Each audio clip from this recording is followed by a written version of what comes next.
morning, good afternoon, good evening, wherever you are. We hope it is good. Welcome to another edition of Geeks Who Like Sports. As always, I am Ray Carcillo in beautiful Los Angeles, California. Joined by my best friend in the entire world over in Philadelphia, Pennsylvania. Beautiful Philadelphia, Pennsylvania. Say it, Ray. It's all right. It's beautiful, not beautiful. Philadelphia. It's not beautiful. You had an earthquake today. Don't tell me it's beautiful in Los Angeles. That's right. Actually, we did have an earthquake. That's right. We've been having earthquakes the last couple of days. I took a nap. I napped yesterday through our earthquake and was like, at this point, earthquakes are like, oh, the room is shaking. Whatever. Beautiful Los Angeles, where the earth shakes and not in a good way. Yeah. I'm in Philadelphia, stable Philadelphia, Pennsylvania. Well, stable's not a good word either for here now. I'm thinking about it. No. Have fun with your blizzards in the winter. So we haven't had blizzard here in years. Give me a break. I'll take a blizzard over an earthquake. You know what? The earthquake lasts only a couple of minutes. I'd rather shovel snow than rubble. We haven't had a rubble causing Don't do that. Don't do that. What are you doing, Ray? Ray, it's been 30 years, at least this part of LA. Yeah. Ray, shut up now. This is. Let's go, big one, baby. Let's go. The guy has a 4.5 earthquake. He's like, we haven't had a big one. Like, shut up, man. That might have been the opening choir. Jeez, that was the preamble to what's about to become 2012. Or that movie with The Rock, the San Andreas movie, which was really ridiculous, but it was very rocky. Ray, today, we're not doing a DoorDash Dash of the week. We're back to non-sponsors of the week. I'll tell you why. Oh, I have a special guest here, Ray. I have a special guest with me today. Oh? I have a little baby pool with me here today. Compliments of Regal Cinemas. Ray, not only can baby pool hold a drink, and I'm not going to show you, but there's a place here for this, though. The seat's the drink. But Ray, it's also a popcorn bucket. I'm going to open it for you. And Ray, guess what's still inside? Popcorn. I'm eating the popcorn from the movies I saw last Friday. I was going to say stale popcorn. It's fresh. I'm telling you, it's fresh. It's delicious. All right. But wait, look, this baby pool, you might look at this and go, I wouldn't get that. And I was in the theater. I was looking at it. I'm not going to get that. And I was looking at it. I was like, nah, I'm not going to get that. And the guy goes, what do you want? I'm like, I'll take a baby pool, please. That's how that went. And I don't regret it because of the show. For those of you watching, you can see it. For those of you listening, you can't. Listen, the craftsmanship on this for a toy, it's really good. I mean, I'm going to put this up to the camera. You can see, like, it's got the gray, what's it called? The texture on him, like the suit texture. Yeah. He's got 2 bottles. He's sitting in a car seat. And on the way home from the theater, Ray, I saw it with our producer, Caitlin, and she just put it in the back seat. Clearly doesn't have kids. I said, you got to put the seatbelt on. Right? Yeah. So we belted them both in. And they got here safely. But baby pool, Regal Cinemas, with your delicious popcorn that does not go stale in the baby pool. I'm going to have a little bit more right now. You are a non-sponsor of the week. Thank you so much. Oh, goodness. We are going to get into Deadpool and all the other fun stuff later. We have a big show for everybody. We got obviously a handful of announcements out of Comic-Con. We've got more strikes going on. We've got Deadpool and Wolverine is going to lead the geek way. We've got all kinds of TV and video game news. Was that did Deadpool and Wolverine come out? Nobody's talking about it. So nobody's talking about it. I'm just trying to really quickly. I want to look up the box office. It's top 10 all-time ever releases, not just rated R. Yes. I believe it is the #1 rated R release of all time at this moment. Yes. I wanted to be sure. I thought that's what it was, but we are in the opening weekend. We're going to get into more of this later, but in the opening weekend, worldwide, just under $500 million. Worldwide, $250 million here in the States alone, and another $250 million worldwide. Yeah, I think a few people went and saw this movie, Lee. I think R-rated Marvel works. Anyway, we're gonna get into that later. Because we're actually going to kick things off with some baseball. Talking baseball, baby. We are talking about things heating up. It's hot so fight. We are 2 hours away. Piping. We are 2 hours away from the trade deadline coming to a close, and everybody's making moves. This is one of the most frantic baseball trade deadlines we've seen in a while. Goodness gracious. I mean, there's still tons of rumors going on. The Dodgers have been super hot. The Mets have been hot. The Yankees, the Phillies, the Diamondbacks, Cleveland. A lot of it is clear who is I thought the picture was going to be very muddied to who was going to be buyers and who was going to be sellers. Oh no, it came pretty quickly, very clear who's buying, who's selling, and we've got moves being made. I mean, Lee, we can start with your Phillies. You guys sent Sir Anthony Dominguez to Baltimore for Austin Hayes. Baltimore, of course, making a bunch of moves. But you guys currently holding the best record in baseball. Second game of 3 against the Yankees tonight. Yankees, Will Warren called up emergency start because Garrett Cole, a late scratch, which only is going to heat things up. This is going to be coming hot and heavy throughout the show. Yankees are in the starting pitching market now, maybe because of the Cole injury. Suddenly, yeah. Yes. Alex Cobb, just literally as the show was starting, Alex Cobb traded from the Giants to Cleveland to help their starting pitching. We've got Yankees making moves to the bullpen. We've got Baltimore making moves to the bullpen. I really don't even know where to start. Like, honestly, I'm looking at the tracker right now. We might have some stuff happen here on the show. Literally, as the show goes on, we are going to have moves being made. But Yankees just got Mark Leiter Jr. from the Cubs for a pair of prospects to help out the bullpen. Also, supposedly trading now to make room for that move, sending the awful Caleb Ferguson to Houston for what's sounding like cash considerations. That's official. That is official. So, Lee, what are your thoughts on the trade deadline so far with 2 hours to go? You know, it's interesting, Ray. I'm going to go a little bit of a different direction with this. It seems like we know the teams that are going to go for the World Series a little too much. And I don't know if I like that from a parity standpoint, keeping in mind my team is leading the pack. I'm saying that. But look, I understand bolstering a roster right now. What I always wonder about is the chemistry and the team cohesiveness that comes with changing a roster. It can be devastating if you're not careful. Yes. You know, and like, it was funny, Rob Thomas, the Phillies manager, was talking the other day, you know, we had to release some players. Yes. We talked about the difficulty. He's like, this guy's a great locker room guy. Talk about Walker, I believe. And just, you know, he's like, we like the guy, it just doesn't fit, and we got to do it. And everybody here's got to understand the mission. Yeah. You know what I mean? Yeah. And Rob Thompson is good about keeping people in line for the mission. That's his role. Yeah. I mean, arguably the best manager in baseball at the moment. So it's tough, right? But look, when you want to win, you understand. I mean, I know the Phillies, like, example, because I hear about them a lot, but the idea is, no, you come in here, we're here to win a World Series. So if you're coming or going, that's the thing. And the incoming players have said that, like, man, I'm just happy to be here. Right. Yes. But we'll see. 2 hours is plenty of time. My guess is the deals that are going to be done are already done, but we don't know about them yet. Yes. Or they're just hammering out details. And of course, the other thing too is look for the Phillies. Again, I'm just using that as an example. Yeah. The top team in baseball. Bats are a little cold at the moment, which happens. Yeah. Like, you really want to mess with that lineup right now? You really want to mess with the lineup too much right now? Pitching is always something to mess with on any team. Sure. Like, I don't, okay, bats are cold.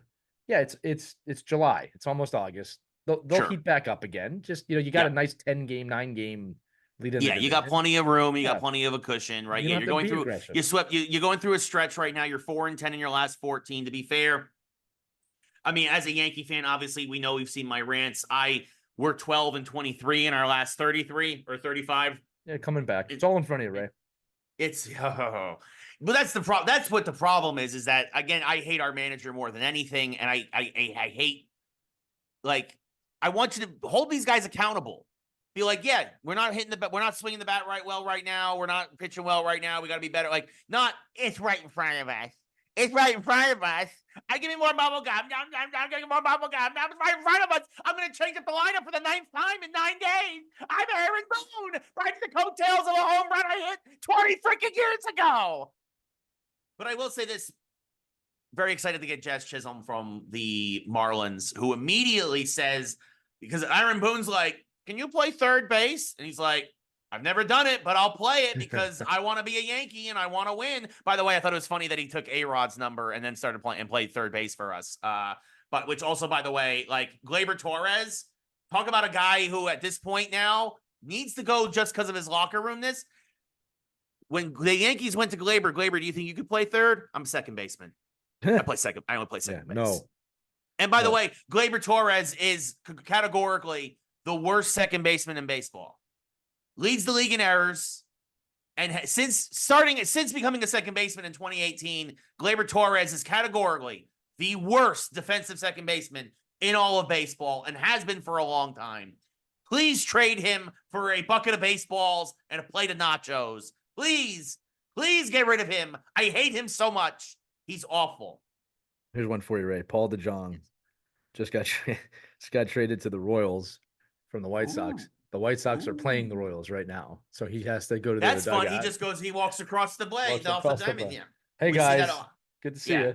Well, that's a good pickup that gives Kansas City some infield depth that they've been looking to fill second base for a couple of years ever since Whit Merrifield went up to Toronto and then to Philly and now we just released him, didn't we? Merrifield? And now it's in Atlanta. Yeah, when you released Whit Merrifield and now he went down to Atlanta to replace Ozzie Albies, who was likely out for the rest of the year. Yeah. Atlanta made a splash bringing back former World Series MVP Jorge Soler for basically nothing from the Giants. But yeah, speaking of guys who left, I thought, to your point, the Yankees released Jahmai Jones, who is a utility man who the Yankees need to make room for when they signed Jazz Chisholm. They traded for him, and Aaron Judge hit a home run up in Fenway and did his celebration with Jahmai that he used to do with nobody there, like in the dugout, because he was like, my buddy got cut. Womp womp. But it happens. You said that's how it goes. Especially that's how it goes right now. It's like they didn't have a spot for him. Yeah, they didn't have a spot for him, and they unfortunately had to let him go, and that's the way it works. But Yankees have won 3 in a row. Not ready to say we're back just yet, but obviously it's big that we took 2 or 3 from Boston up in Fenway. If you win tonight with that situation, you're back. I think that's fair. Yeah, I think that's fair, especially because we have and after tonight, even if we lose tomorrow, if we take the series from the Phillies, I don't think you win tonight, but if you do, you're back. Right. And then the thing is that then the Yankees have a very soft schedule the next 9 games because we have the Angels, the Blue Jays, who have been one of the big sellers so far, has been Toronto, and then the White Sox, who are on a historic losing pace right now. They've lost 15 in a row. They are almost 60 games under 500. The White Sox, folks, this is a disaster for the South Side. I get it's great that they're selling everybody, so they do have a bright future. They have a stacked minor league system, but as of right now, White Sox fans are suffering. Like, this is historically bad at this point of the year. I can't remember the last time I've seen it. I think there was a Detroit Tigers team about 20 years ago that it was about this bad. And then obviously they turned it around and with Verlander for a while and Scherzer and made a couple of runs at the World Series. But right now, the White Sox are going through it. And that Paul DeJong trade, that's a big deal for them to send it to Kansas City. Kansas City, cautious buyers. They made a move for a pitcher. They got Lorenzen from Texas. They got the obviously backup infielder in Paul DeJong. Maybe they can provide some second base stability for them. But Kansas City knows where they're at. They're building towards the future. They have a wild card currently. Currently, they are a game up on Boston for the final wild card in the American League. But they also don't want to trade away their future, knowing that they are on the up and up in what has really historically been a soft division, even though Cleveland going all for it, getting Lane Thomas from Washington yesterday. Wow, solidifying that lineup. A guy who has 28 steals on the year, obviously a little pop, good fielder as well for the outfield.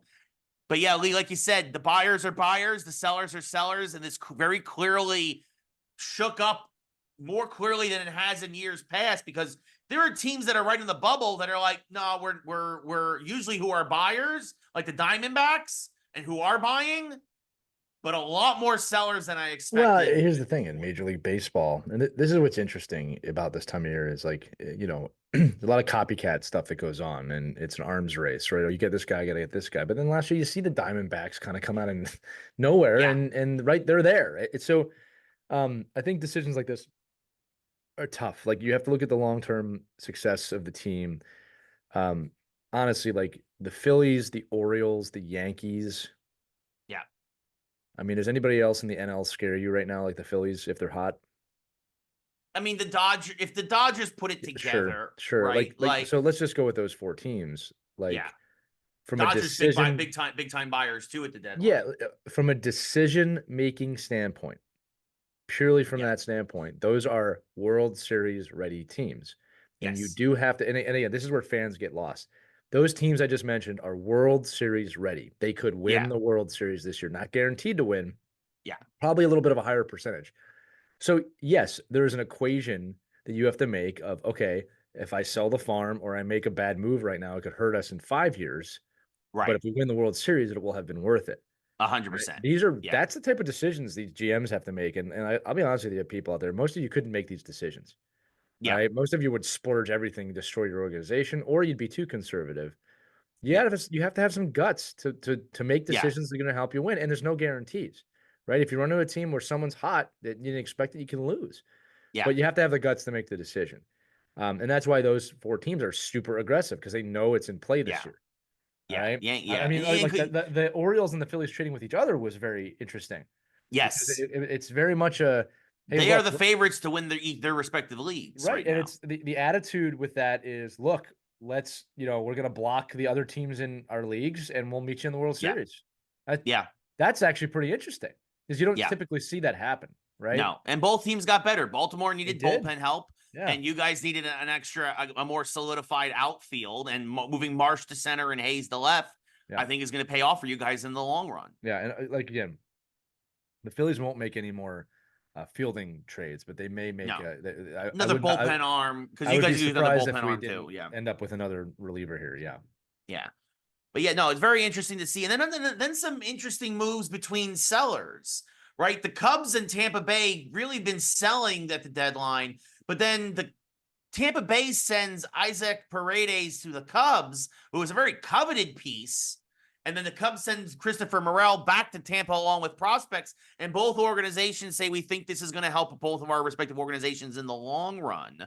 But it's interesting. It takes interesting pieces off the board for possible buyers, as those two teams as sellers sell to each other. Similar in a way to the way Baltimore and Philly, 2 buyers bought from each other. It's look, everyone's trying to get better.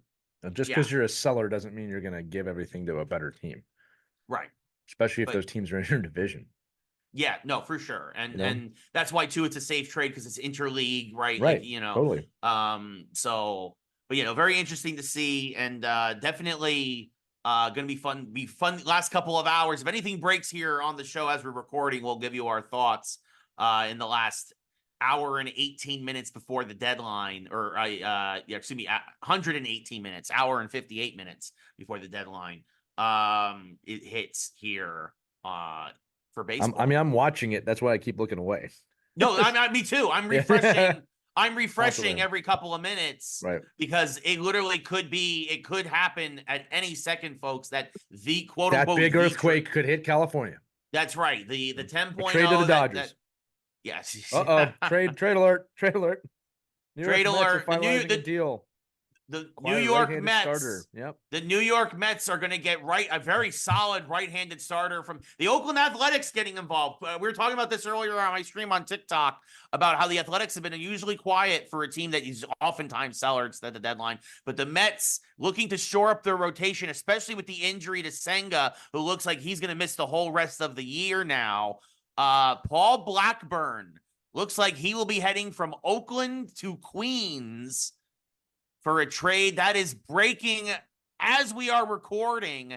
Look, the Mets have been buyers, and honestly, I hate the Mets, but the moves they've made are very good. And if they're going to get one of those wild card spots, they've done what they had to do. They shored up their rotation. They've shored up their bullpen. They added a right fielder in Jesse Winker, who's having a nice year overall.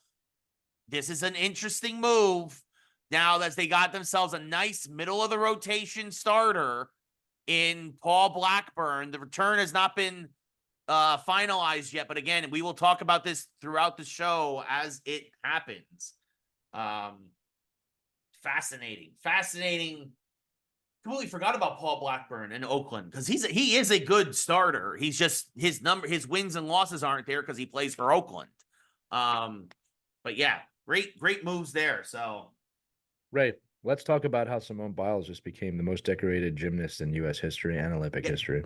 Yes, the Olympics. The U.S. women's team just won the gold in gymnastics.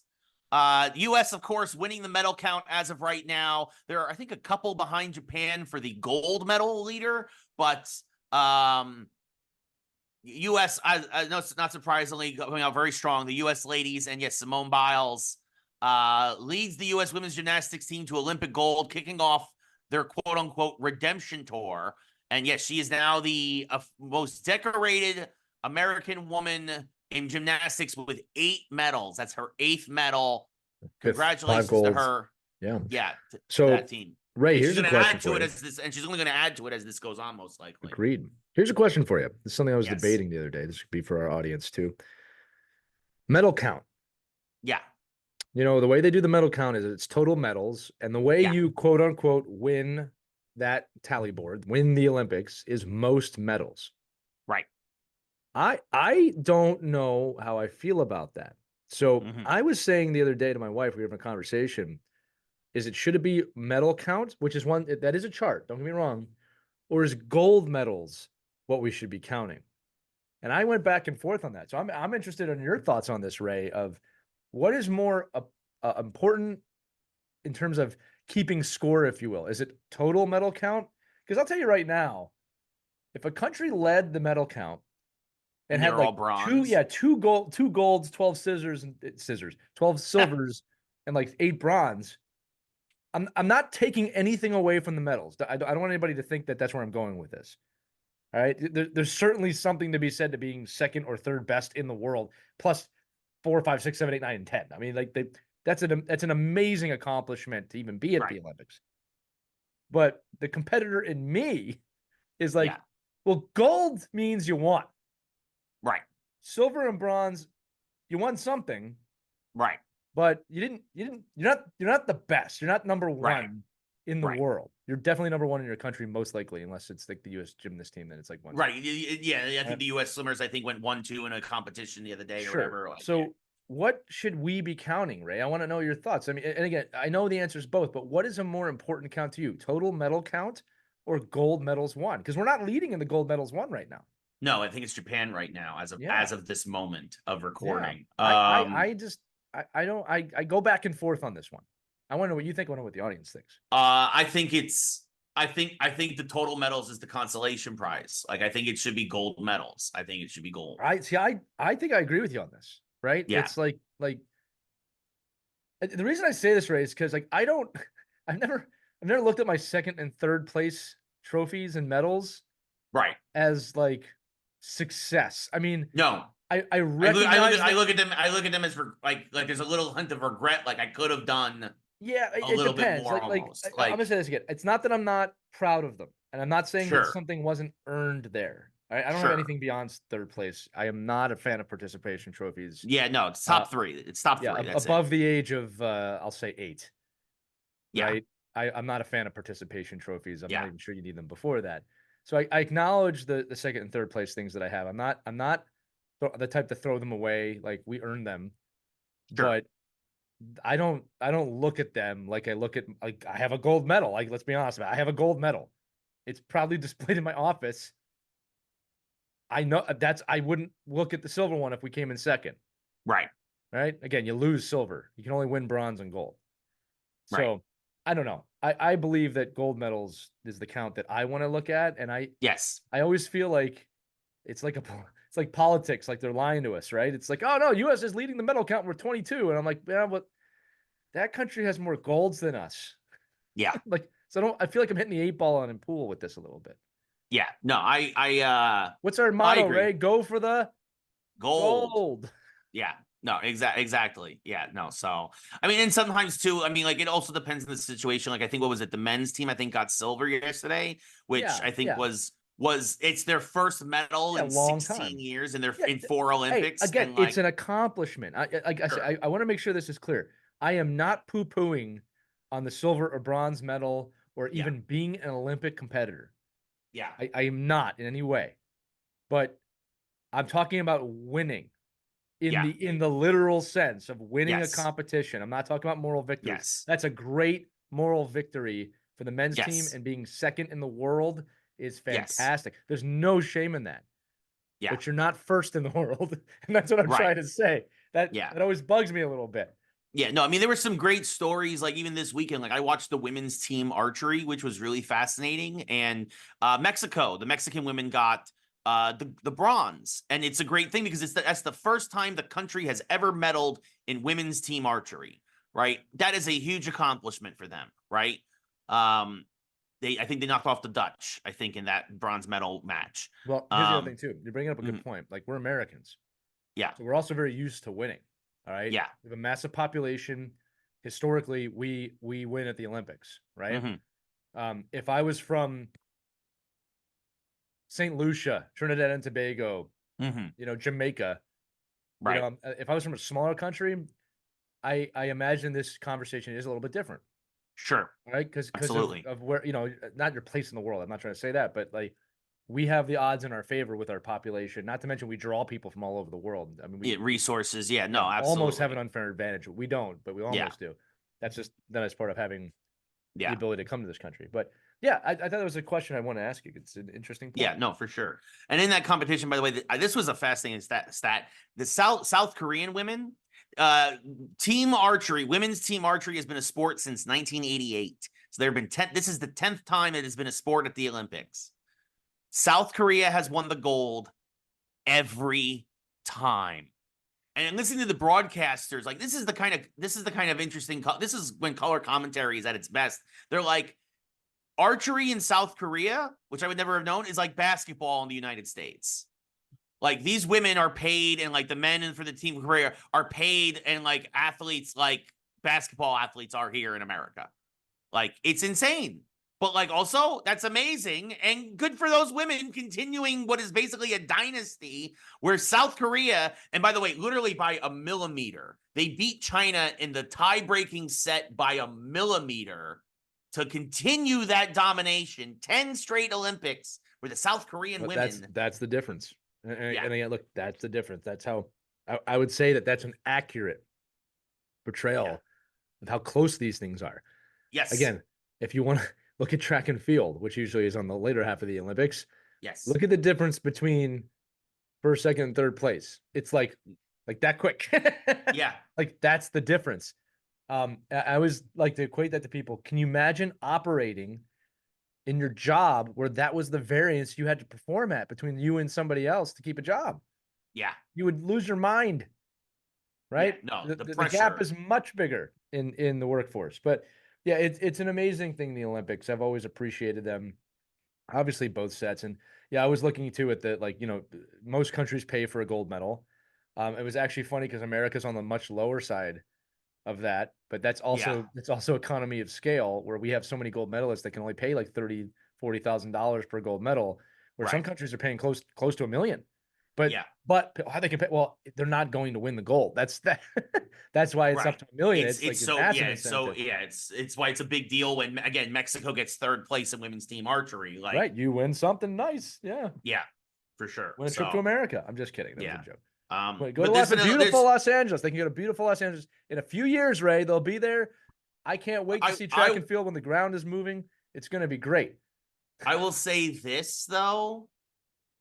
At least LA, I will confidently say this, and I don't usually say something like this. LA is cleaner than Paris. Oh, at least the water is. At least the water is. I don't know if you guys do you think they'll do the triathlon in the LA River?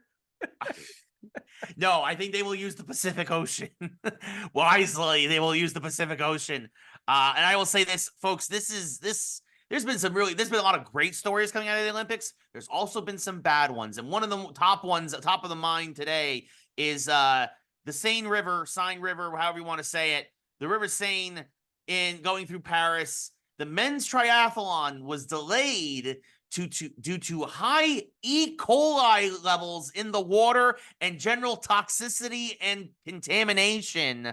Though basically, folks, France paid $1 billion, $1.5 billion to clean the water over the last year, and it's still so dirty and disgusting that they don't want the athletes to swim in it.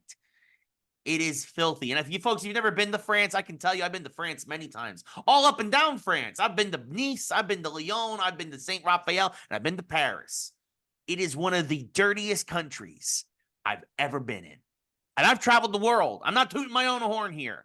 I've been to Australia, I've been to Japan, I've been all over the US and all over Canada. I've been to Eastern Europe, I've been with Belarus, I've been to Germany and Italy and Spain and England. France is filthy. It just is, folks. And boy, oh boy, they are seeing it firsthand right now as they delayed the triathlon Ray, because tell they're us what you still really cleaning the think. water. Tell us what you really that you're not wrong. I'm It's not sorry. it's not It, filthy in the garbage, like people aren't picking up the garbage sense. It's just it's out of control. You know, littering. I mean, it's a yeah, little different. It's like not like garbage bags on the side of the street. I've yeah. been there too, but yeah, look, it's interesting that I was the mayor of Paris was like swimming in there the other day, and then just a few because it rained, they E. coli's filling up the river. So it's Yeah. a interesting situation, a little bit embarrassing, but Oh yeah, it's definitely a bit of a black eye. I mean, look, I'm not gonna say it's not gonna be. I'm sure there's gonna be problems in LA in 4 years too, but this was not good. yeah, Other it's issues. embarrassing. Yeah, but like you said, there's more good than bad. But that's not the only thing we're going to talk about. Oh yeah, because there's a food shortage in the Olympic Village. Whoops. They were like, oh, the athletes don't eat that much. No. Meanwhile, Michael Phelps a few years ago was telling us about how he ate 40,000 calories a day while he was in the Olympics. Right. But no, the French, they can survive on baguettes. 1,500 calories a day, they'll be fine. Croissant, we'll give them a croissant. Give them another croissant. The UK is flying emergency rations into Paris for its athletes, and other countries are going to follow suit soon because there's not enough food in the Olympic Village. You morons! Unbelievable. Yeah, this seems Not to enough happen. food. The beds are bad. There's no curtains in the rooms. There's no air conditioning. Paris, what are you doing? This is always the case. Like every 4 years, it just seems like the village is just not adequate for these athletes, and I don't No. understand. And You think you'd learn by now? well, the French athletes are taken care of. Yeah, I wonder Sure. if this is just bad gamesmanship at some points. Yeah. Like we heard about when Sochi, in those Winter Olympics and other Russian, it was horrible. Like Yeah. just Well, in Rio horrible. a few years ago too. Like it just Yeah. it's like it's every Olympics we hear about the disasters in the Olympic Village and nobody seems to learn. And like you said, is it just bad gamesmanship? Is this going to happen now in 4 years where the U.S. athletes are perfectly taken care of? Meanwhile, we put all the other athletes down in Skid Row. I don't know. I don't We'll know. see what happens. Yeah. But it doesn't seem like the best way to put your best foot forward in the eyes of the world, right? When the eyes of the world are on Paris right now, and mostly what we're talking about is how dirty the water is and how there's no food in the village. Not good. No, it's not a good look. Yeah, so it just unbelievable. I will say this though, the beach volleyball in front of the Eiffel Tower is really cool. It's really awesome. Yeah, I like the way they set that up. 100%. I hope we do something. We probably won't do something as cool because we actually have beaches here in LA. Well, yeah, so you'll be on the beach. Yeah, you'll actually be on the beach, but it might be cool because you can see the Ferris wheel in the background on the Santa Monica Pier. Yeah, keep telling yourself it's cool. That's awesome. It's not the Eiffel Tower. I know it's not the Eiffel Tower. Eiffel Tower. But look, Paris is a beautiful venue. The most part things are going well. It's just these little hiccups, man. They don't make a lot of sense. No, it just seems like, again, it feels like the fact that this happens every 4 years and like everybody's caught with their pants down. Well, again, look, you got to remember this, Ray, that the Olympics are always a financial hole for these cities. Like they do not make money on the Olympics ever. That's true. And you can look at the, I mean, I sound like a dork. I studied this, but you can look at the historical data. Every city loses money in the Olympic Games. The only 2028. The only city, Ray, not to lose money was Los Angeles. Yeah. And it's because they're not creating venues for the event. They're using existing venues. Now, with that said, that Olympics was in what, the 80s? 84, yeah. Yeah, so different time, different media coverage, different spend. All right. I think the spending on the next Olympics in LA is going to be a little more than it was in 84. Yeah. But you're still going to save money. You're not building a new Coliseum. No, right? and that's You're the thing. We have all the arenas here. We have all the horse tracks for the equestrian events. Right. So we have the ocean. That's why it's a good place because you actually save a lot of money. But with that said, so everybody's probably thinking now, well, okay, if they don't make money, what's the point? The point is Paris is now in the eyes of the world, and you're talking about Paris. And long term, over 20 years, the tour, it'll be a boon on tourism and Yeah. stuff like Someone's going to go to Paris because they're seeing Paris. Like that's right. like, when's the last time you talked about Paris? I mean, and again, we all know Paris, but when's the last Sure. time you talked about Paris? Yeah, Right? no, that's very true. It's in your mind. When's the last time you talked about Rio? Right?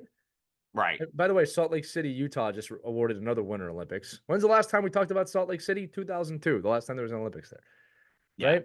Was it 2002? I think it was 02, right? So or was it 04? Something like that. It was a long time ago now. Yeah. But that's why they do it. But yeah, why would they spend money on the athletes when they know they're losing money? That's where they cut the cost, which is amazing. Right. Right. You can have a beach volleyball court next to the Eiffel Tower, but you don't have any food for the athletes. Yeah, it's just kind of mind-boggling. You know what's also going to be interesting, kind of mind-boggling is how much I want a year, baguette and a croissant right now? Thanks, Ray. I would love a croissant. I'll go to Les Bous, get a chocolate croissant. Croissant. We're not being funny. That's how French people speak. That's how they say it. So anyway, next year is going to be something interesting. The official Olympic esports event, video games. For the last couple of years, the Olympics have been looking to incorporate video games more and more to the events. And the official Olympic esports event will be taking place next year in Saudi Arabia. Mm-hmm. That was like, I'm all for. I think obviously like Olympic esports is an interesting thing. I think obviously there's a competitive aspect. Obviously, it's not the. Obviously, esports is great, and it's getting its fair share of attention. I don't know if it should be labeled as an Olympic thing, but like, especially because the Olympics are basically not doing most of the games that are considered the most competitive games. They are going to be doing Street Fighter. They said they are going to probably be doing Rocket League, but they're not going to be doing Call of Duty. They're not going to be doing like anything that's a shooter. Probably will not be featured. Which Makes I think sense. it makes sense, but it's also interesting because like. It also means you're not doing Fortnite, right? Which is like, these are the biggest competitions typically in esports, or Counter-Strike or Rainbow Six. But it's interesting. And I think it's also interesting the venue that they're going to go to Saudi Arabia, which Saudi Arabia has been trying to get into video games for a long time, but not usually. And again, this is kind of like we've talked about this before. It's interesting how countries, we talked about it last week with Latveria, fictional country, in our mashup. Sometimes countries that don't have the best standing in the world, but getting a chance to host Olympic events and kind of what goes into that behind the scenes and the money and whatnot. But what are your thoughts about video games getting their own Olympic branded event? I just think it's going to be really interesting when a guy's about to win and then Logan Paul comes out of nowhere from the top rope at the Crown Jewels event. It's also simultaneously taking place to take out whoever it is playing whatever game. And he's just going to say, I'm the U.S. champion. You know, Yes. that's going to be fun. No, look, there's a lot of new, there's more sports that come to the Olympics than I think people realize. Like, for example, we didn't talk about it. Breakdancing is now an Olympic competition this year, right? That's true. First time breakdancing's ever been there. There's also other things that are there, like, 3-on-3 basketball, I don't think is new, but it's newer, right? So, right. Something to think about. Should gaming be in the Olympics? Yeah, there's competitions. It's been around for a long time. Why would you not? Yeah. It's about competing, right? Sure. I mean, that's what it's about. It's about competition. Yeah. Is it about athletic prowess all the time? I don't know. We'd have to have a conversation about that, right? Like, there's different types of athleticism, right?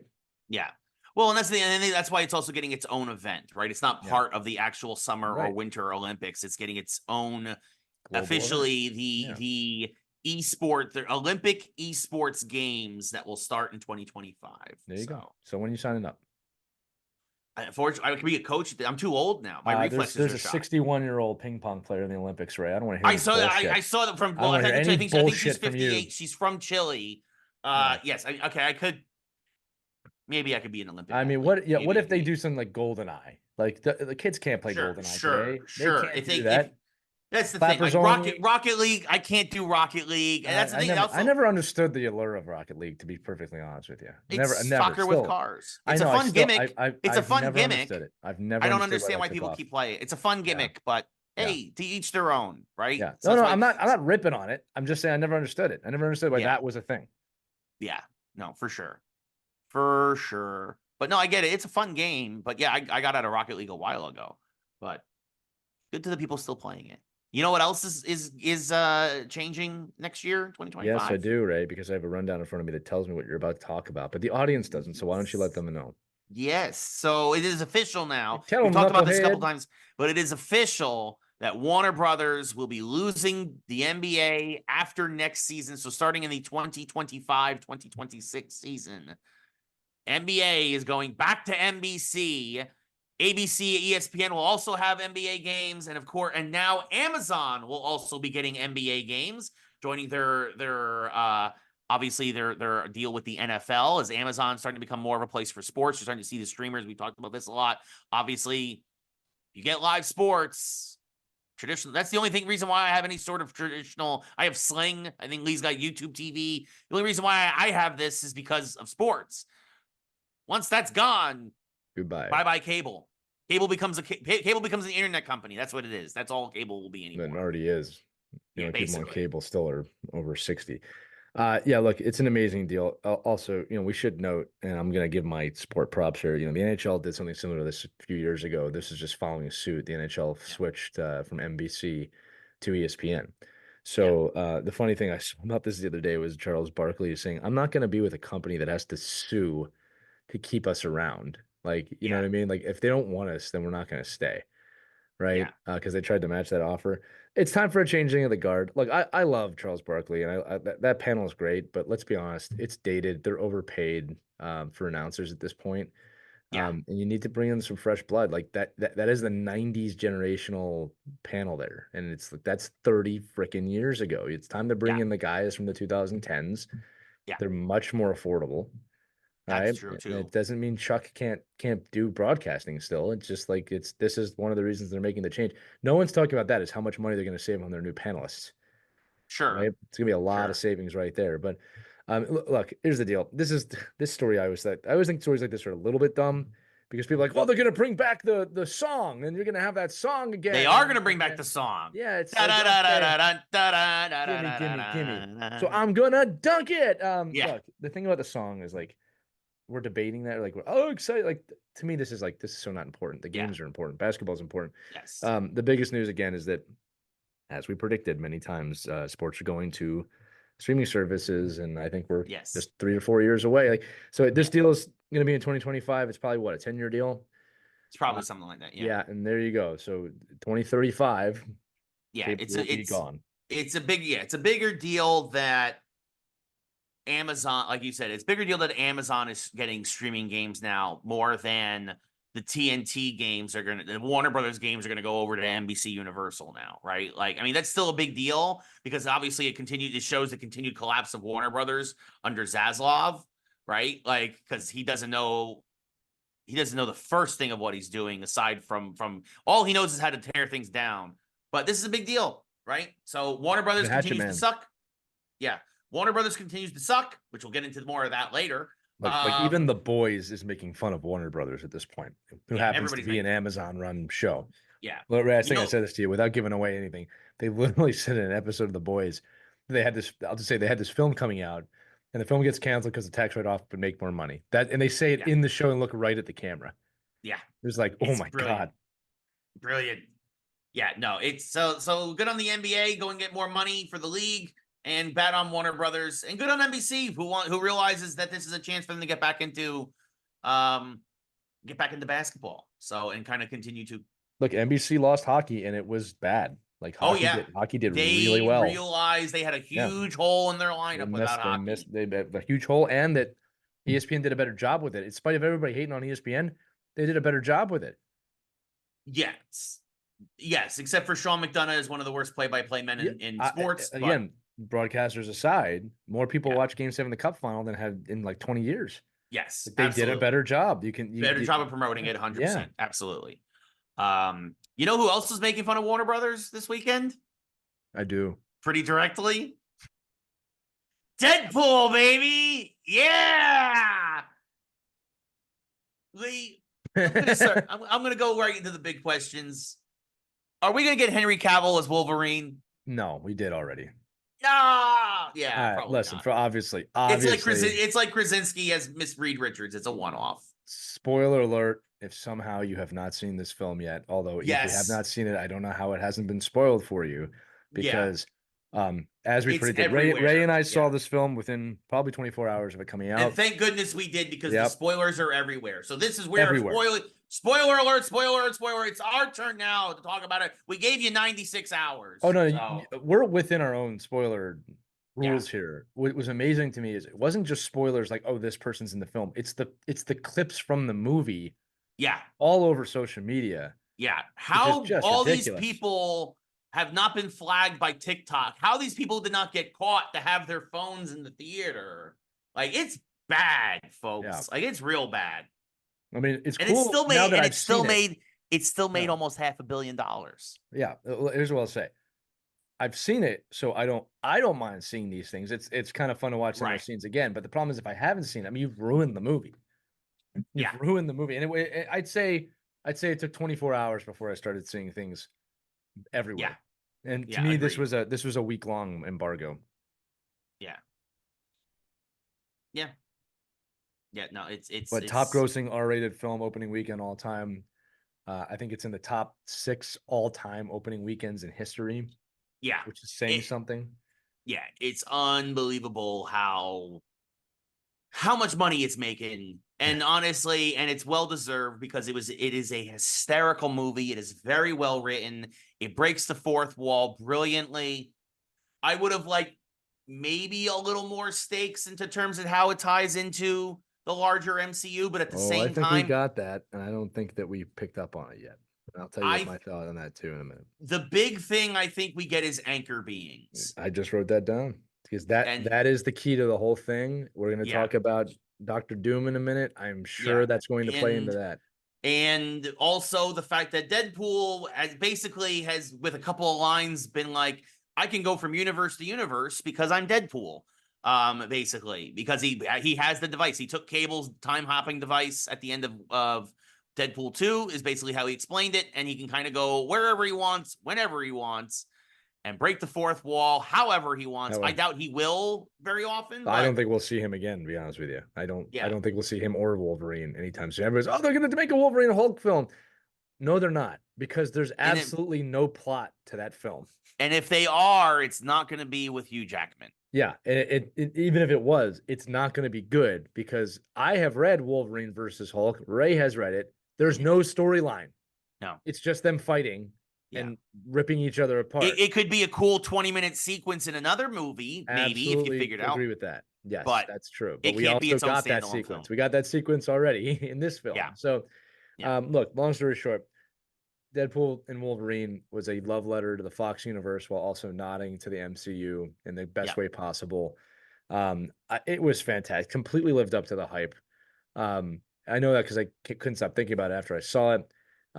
Unbelievably funny, unbelievably thoughtful, unbelievable fan service, unbelievable story, and it was great. I mean, it was exactly what they advertised, and you got to give Ryan Reynolds and Hugh Jackman a lot of credit for understanding the audience and doing this the right way. Yeah. No, it's absolutely unbelievable. They did it. Yeah, like you said, there's nothing else to say. They did it right. Like, you know what else I can't stop thinking about? How much I want a Channing Tatum Gambit movie now. Yeah.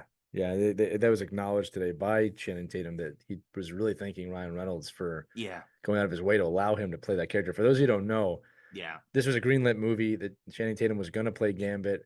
It got, if I'm not mistaken, it got extremely close to production. I mean, the script was basically done, and it just died in development hell. And he showed why he should be the guy. I mean, he did. He nailed that character. He didn't just. That wasn't just a cameo. Like, that was a well done character. In fact, I'll say this too: all the cameos in this film they had purpose. 100%. Right? They weren't just there to be there. Right. There were no throwaways. Everything had a reason, and it was really brilliantly done. And again, Channing Tatum's Gambit, his action sequence, he stole the show, man. Right. And this is the most comic accurate Gambit we've ever had in live action. And Tatum was good. I know a lot of people are making fun of his Cajun accent, but I was all for it. It was fine. It was fine. Yeah. I don't know what you're Yeah. making fun of. It Yeah. sounded just like Gambit. He sounded like Gambit in the Yeah, cartoon. it's only weird to you because it's a human being and it's him, and you know who this guy Yeah. is now, You right? know who Channing Tatum is. Right. Right. Exactly. But I don't think he was joking with it. I think like, the way he said it, he was spot on. He took it 100% serious. And honestly, like the way, and again, you mentioned it, like, I mean, and Ryan Reynolds even said too, like, I know the pain that Channing went through Right. because if I didn't leak the Deadpool footage, I would have been in that same spot. We wouldn't be here. We wouldn't be here. So like, it was kind of his way, in a weird way, almost like leaking the Gambit footage that never was. But I demand, and here's the thing: we know that they hinted at him and Blade and Elektra, and we know definitely for sure X-23 did, at them all surviving. Right. I demand the Channing Tatum Gambit movie, or at least have him be Gambit in an X-Men movie. I think a lot of people are going to be wanting that. And look, the beauty of Secret Wars is they can kind of do whatever they want. They can have him come back, yeah. Yeah, like we're not going to discuss every little thing that happened in this movie. There's enough people on social media doing that, but I do want to talk about the implications of the movie with anchor beings, which we'll use that to transfer to RDJ in a minute. But the other thing too is that it seems like they've consolidated the multiverse a little bit. In fact, they kind of joke about it in the film of like that's enough of the multiverse. Like you guys aren't doing it well. They're still going to use it, but I think there's going to be a little bit more of a concise storyline within it. The problem with the multiverse is that it's infinite. It's infinite. And if you play in that playground too long, the stakes go away, right? Because there's always another person, there's always another thing. So you have to have something singular. So the introduction of an anchor being, and this is brilliant, okay, is saying that each universe has one person that if that person is gone, they joked that within a few hundred years, that the universe will collapse. Die. Yeah. Right. And Paradox, who's the bad guy from this, was like, "Oh, I don't want to wait. I'm just going to do it now." But again, fun character, a little bit of a weak story. But also, another character from the comics. He's a little known character from the comics, but they did a good job with him. Yeah, they really did. But now the idea is that, okay, who's the anchor being for the MCU? Was it Iron Man? Was it Iron Man? Who was it? We don't know. He said is not Iron Man from 616. And there you go. So like that's now the congruence that everyone's speculating now that it's Tom Holland. That it's Tom Holland Spider-Man. Sure. Look, my point is this. That's the important question that Deadpool and Wolverine brings to the larger MCU. Before we close the loop on Deadpool and Wolverine, it was just wonderfully fun, exciting. It lived up to the hype. It was a brilliant movie. Yes. I do not think we will see Hugh Jackman and Ryan Reynolds as those characters again outside a cameo. No. Outside cameos, sure. Yeah, there's no need. There's just no need to bring them back again. Yeah. And again, there's a lot of speculation. They can make this movie. They can make that movie. They can make just calm down. We got told they're going to make another Andrew Garfield Spider-Man a few years ago. I haven't seen anything about that. Stop spreading things like that. I have heard that Toby could be part of Secret Wars, but that's about I think a lot of people will be in Secret Wars. It's going to be like an Avengers Assemble moment, though. It's not like the whole movie is going to revolve around them. But anchor beings, right? Let's transition here, Ray. Unless you have anything else on Deadpool and Wolverine. I'm ready. I'm ready to move on for sure. Yeah. So obviously it was announced at Comic-Con that Robert Downey Jr. is going to play Dr. Doom. And of course, the internet is erupting in conversation. How can he play Dr. Doom? He's Iron Man. You can't have him play Doc. You can't do that. First off, from Ray and I both, from our hearts, shut up. Yeah. Shut up. You don't know the storyline. You don't know how they're going to do this. If there's anything we have learned, Ray gave this example, but we all know it, is Heath Ledger as the Joker. You could use Michael Keaton as Batman. You don't know something's going to be crap until it's crap. There's also a lot of actors we thought that's going to be a great. Jared Leto as the Joker. You put that on paper, sounds great. Sounds really great. Guess what? Wasn't great. Not good. Right? I don't think he was as bad as people think, but it also just didn't work. All right. I thought he was pretty freaking god awful personally. It was the portrayal as it was written versus what we got conflicted in my mind. All right. That was his Joker. All right. So I don't know what the story is of how RDJ is going to become Dr. Doom. I don't care. You know why? Because RDJ is a fantastic actor and he deserves a chance just like Leto did. He deserved the chance. Yeah. Okay. Also, the other thing I got to tell people is, get this question. Is there any comic book history where that could even be possible? Yes. It has happened in the comics a couple times. Yes. All right. Yes. The first time, very short, is Doctor Doom actually transfers his consciousness into Tony Stark and vice versa. So Yeah. he literally becomes Tony Stark. That's possible. I don't know if that's going to happen. And then there's the other one where Doctor Doom takes on the Iron Man kind of name for a bit of time. He has all his magical powers and he's Iron Man. They may use those. They may not. It doesn't matter. Give it time and see what happens. Yeah, and there's also Earth 5012 where Tony Stark becomes Doctor Doom, and then he comes to the mainline universe and becomes the Iron Maniac and gets a cool purple suit of armor. But like anyway, like there's so many variations. They could do so much with this. And you know what? You could just have it where like the dude happens to look like Tony Stark. Yeah, he could be Victor Von Doom, and it just so happens to be. Who knows? Maybe they're going to scar his face up. Like in some versions, Dr. Doom, the reason why he wears the mask is because he was hideously scarred.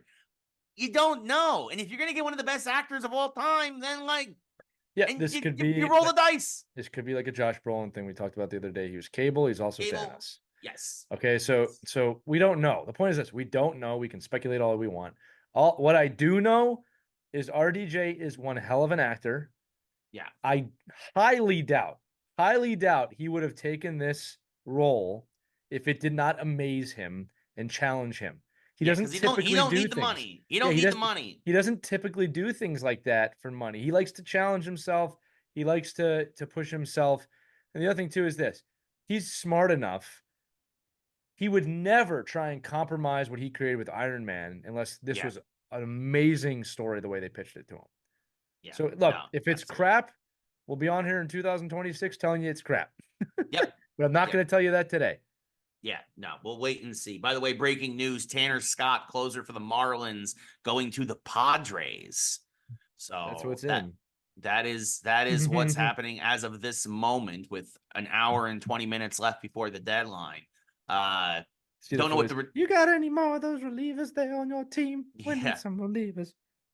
Yes, as also JT Chargois, another Marlin reliever, going to Seattle. So the Marlins selling heavy, their bullpen. Chargois can also be a spot starter, but he's a long reliever mostly. So 2 arms out of the Marlin pen, one going to Seattle, one going to San Diego. The return's not yet in, but we will see if that comes in before we wrap up the show here today, folks. But as it also looks like, looks like the Tigers are sending left-handed reliever Andrew Chafin to the Rangers. That's an interesting move. I thought the Rangers were going to be sellers, but they've picked up a couple of pieces from Detroit. Now they also got Carson Kelly in a different move. Well, Ray, I thought the Rangers were going to win the Stanley Cup. So it just shows you don't know what the Rangers are ever going to do. Different Rangers. I know that, Ray, but that was the point. I know. Don't ever sigh at me like I'm some dolt. I am a geek who likes sports. I make jokes like that on my show and my podcast, sir. Kneel before Zod. It just felt right to say that. I don't know why I did it, but it felt right. Yeah, it worked. It would have worked. If we didn't have one more Marvel story. We didn't have one more Marvel story to talk about. That would have been good. But RDJ as Doom. Take it to the bank. Send it to the internet. The other thing that also kind of leaked out of Comic-Con, I'm sure we'll get it in full, like 4K and all that other fun stuff in a couple of weeks. The Fantastic Four first trailer for now officially the title Fantastic Four First Steps, and very much getting a Captain America First Avenger vibe from it. And I am all for that. I imagine at the end of the film, the Fantastic Four will be frozen in stasis or sent forward in time or something like that. But clearly taking place in the late 60s, early 70s. We got a first glimpse at Galactus. And just digging the vibe. The trailer seemed to more heavily focus on Reed and Ben. There's no trailer yet, Ray. This is leaked footage from Comic-Con. Leaked footage from Comic-Con. Yes. The leaked footage from Comic-Con. Yes. But all looking forward to it. And I think that this will be a good setup, and then they'll eventually bring the Fantastic Four into the main universe.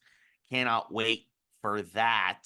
Because they also did some stuff for Thunderbolts. We know that's coming. And I think the Marvel universe is turning a corner. I think they're getting back on track. All for it. Absolutely. My phone continues to blow up because of the trade deadline. There's trades happening. Oh my God! So Yankees. I think I mentioned already. My one friend's like, "Oh man, we traded Caleb Ferguson." I'm like, "Yes, you dolt. That happened an hour and a half ago." Um, I'm but live anyway, broadcasting on a podcast right now, it's simultaneously like, doing this, stop, and you're stop, texting me. You dare stop, text me? stop texting me old news. Anyway, but yeah, so Fantastic Four, cannot wait to see that in its glory. But the leaked footage from Comic-Con has me excited. Bum, So bum, bum. yeah, Lee, any thoughts on Fantastic Four? I feel like the MCU feels a little bit back on its game here. Like it was feeling lost there for a while. I think that Deadpool and Wolverine gave us the feeling we had been missing for a while there. I feel like some of these decisions of changing Kang Dynasty to Doomsday, Yeah, to consolidate things, to kind of say, hey, look, these are the things you should be focused on.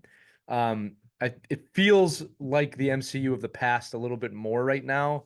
yeah, Again, the one thing about RDJ, whether you're bitching or love it, I don't know anybody who's uncomfortable with him. Like, oh, it's good to have right. him back. It feels good. It was good to see Chris Evans in Deadpool and Wolverine. Other things too. Remember, what's it called? It's coming up. What's her name all along? Oh, Agatha. That's what I said. Agatha all along's coming. Yeah. Also, Thunderbolts was very clearly represented at Comic-Con, which is good because they're Yes. basically saying, look, you're gonna be rewarded now for all the stories that you've been following.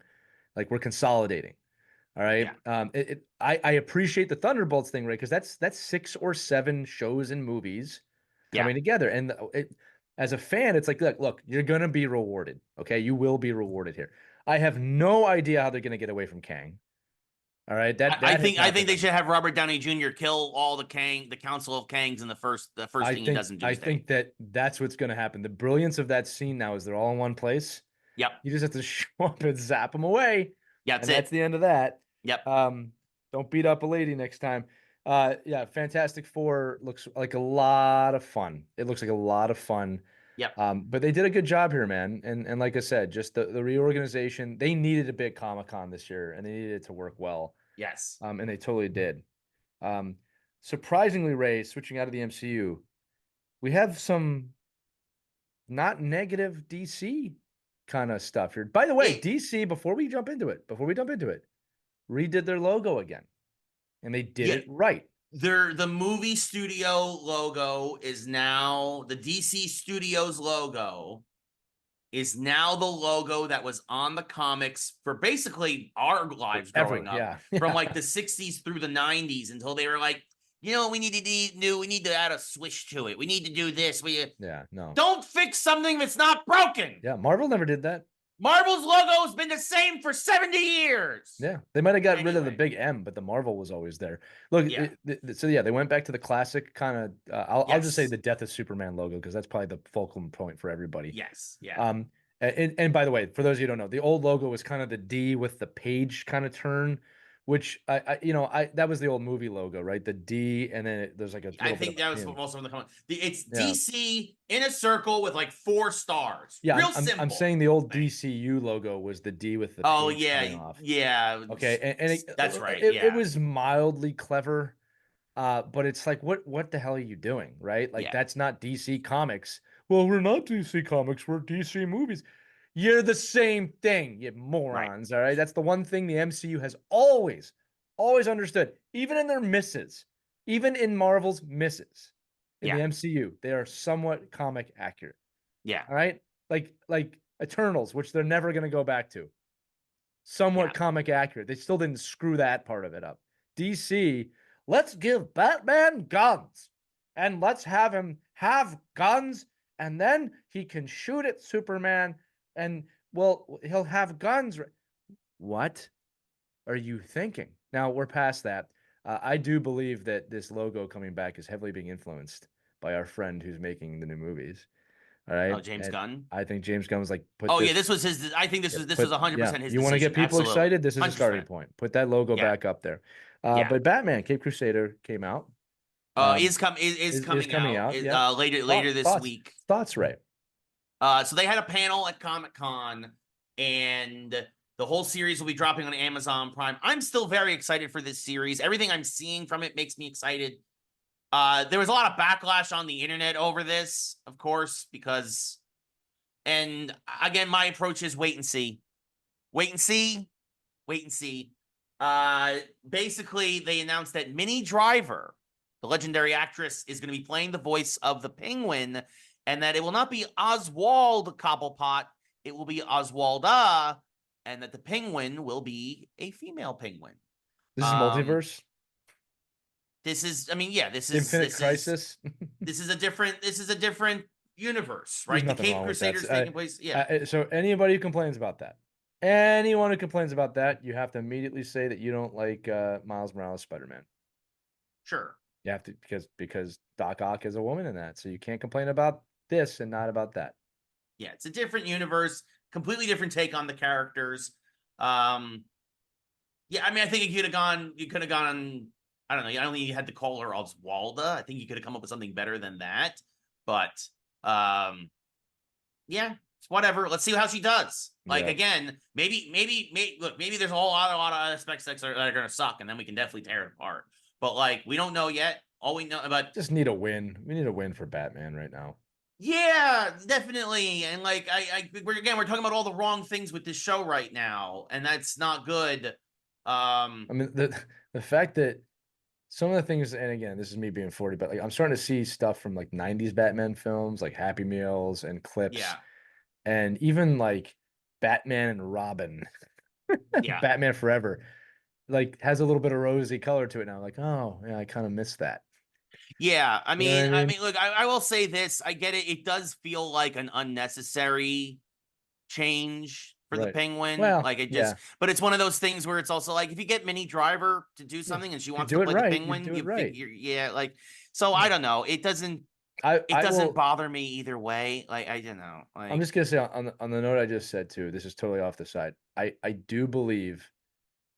Actually, let's do a little sidetrack here real quick.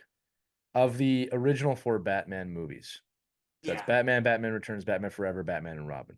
Right. I've maintained that Batman Forever, follow me here, from a story-only standpoint, was actually the best film. Not by portrayals, not by actors, not by the crazy 90s, Gotham City. But the story of Batman Forever to me was the most complex and interesting story of the duality of Bruce Wayne and Batman.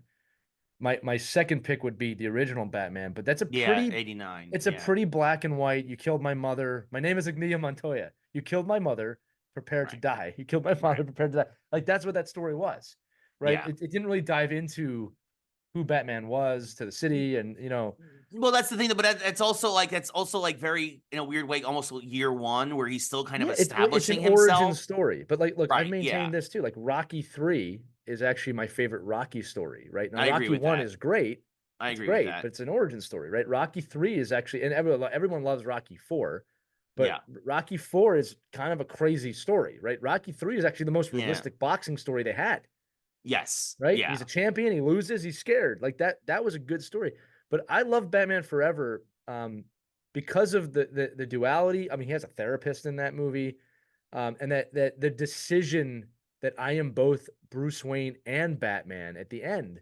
Right. I was like, wow, this is like really deep, but it's the 90s, so we can't be deep because everything's hunky dory. Right. So here's Jim Carrey.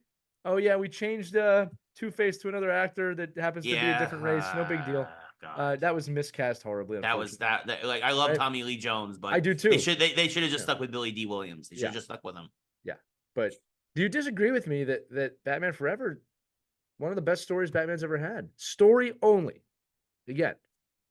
I mean, it's not original, right? Like the duality of Batman is not an original idea. I'm not saying original. I'm talking about just in the films that were made. Right. And keep in mind too, Robin is introduced in that film too. That was well done. Really well done. Sure. Like I don't think Chris, whatever his name is. I think that movie tried to do too much. I think there was I think this was the problem with the last 2 movies is they jammed way too much stuff. Not to say there were bad ideas. I mean, there were bad ideas in Batman and Robin, but it was not to say they were bad ideas in Batman Forever. But I think they tried to do too much for one film, and it got bogged down by the Robin origin story, the duality of Batman, the Riddler origin story, Two-Face's I mean, Yeah, again, they just ignored Two-Face. They didn't the even give him duality, the lack of duality for Two-Face. Yeah, like what happened? He put a manila folder on his face and became Two-Face. It's like, yeah. what? Anyway, Batman needs a win. That was the point we were making. Yes, and again, I think we're talking about the wrong thing here with the Cape Crusader show. I hope it's good. It comes out later this week. There's a good chance I will binge it over the weekend. Yeah, me too. I'm curious to see what they do with this female penguin. I see. Here's my thing too: is like they could have avoided all of this because you knew they had to know that there was going to be this backlash, right? You could have avoided all of this if you had just kind of gone maybe more and been like, well, the penguin is a title and it's a completely different character as a woman as the penguin. Right, that's brilliant. Right? What you just said, yeah. Because they've done that before. They did that with the ventriloquist in the comics. Like the original ventriloquist, Arnold Wesker dies, and then somebody else finds Scarface, and she kind of goes crazy, and she becomes the ventriloquist. Like, it just feels like you could have had, I think that would have been a better idea where like you have a capo or a Don as a mafia boss. Well, now you have a penguin, right? And you could have had a female penguin, but it's a title and it's a completely different character. And I think you could have avoided the people getting, because again, it's not like because we've had alternate universes where there is what they call, the gender bend, right? Where you've had all of the male characters are female and all the female characters are male, right? Yeah. Like we've had that before. The Boys does a really good job with that, by the way. They've transitioned a lot of male characters to female perfectly. Yeah, and like you could absolutely have done that. And I feel like my fear is that this could be just lazy, right? That this could be just we just made her a woman. Boop. And that's it. Well, we'll see. It all comes down to performance. It's an opportunity for Mimi Driver. We'll see what happens. And look, I like what you said about the Penguin being a title, but I'm going to be honest with you, Ray. Like, I just don't give a shit. I don't know why people give a shit. Like, it was like when the Little Mermaid was like black, and people were like, she can't be black. I'm like, it's a mermaid. It's a fictional mermaid. Like, there's no racial. And that's the problem. And that's really the core of the issue is that all the folks who are getting mad on the internet are really just wasting their life energy. We don't have to make everything about race and gender. It's like just shut the F up and enjoy. You live in a country. Everything's a culture war. Everything must be a fight. It doesn't the reason I say that too is because there's actually legit things with gender and race to discuss that we ignore in the face of an animated film. Yes. Shut up. The penguin is not real, ladies and gentlemen. What? I know it took me years. I'm gonna call Danny DeVito, and we're gonna. It took me years to realize it, Lee, to understand that my life was illusion. I have. You've been the penguin. I'll say this: I like Minnie Driver, but I should have been cast as the penguin. So listen, I don't understand the anger. I don't understand any of the people being disgruntled about it. Like I honestly don't look at that and go like, oh, I don't do that. It's like I honestly don't care. Yeah. We're at a point where we know that our energy is better spent on things that actually matter. So this is a great time to remind all of you to vote. Yep. It's November 5th. You have a decision. It's the most important election of your lifetime until the next one, and you need to go vote this November 5th. God bless you all. Speaking of voting, SAG-AFTRA has voted to go on strike again. Yeah, that was an easy one. Thank you, sir. Basically, I'm surprised they didn't do this when the original strike was going on against the film industry, but SAG-AFTRA has started a new strike against the video game industry, and understandably so, because they have been taking advantage of voiceover and voice actors for a long time. And there really isn't a general agreement for video games and new media in general. And also partially, this is also because the video game industry in itself hasn't really properly unionized. You're starting to see it bits and pieces here or there, little by little. But again, unions are good. Protecting people is good. Billion-dollar companies should pay people more money for services rendered. And that's what this is coming down to. Obviously, it's more, making sure voice actors have breaks, make sure that there's safety precautions when they're forced to do mocap, things of that nature. And I feel bad I have a lot of friends who are doing video games right now. And they can't talk about the games because of the strike. But at the same time, I'm also extremely jealous because they are in video games. But, and That's Yeah, but that's this the is a good gaming thing. industry's loss, my friend. Believe me. This is a good thing.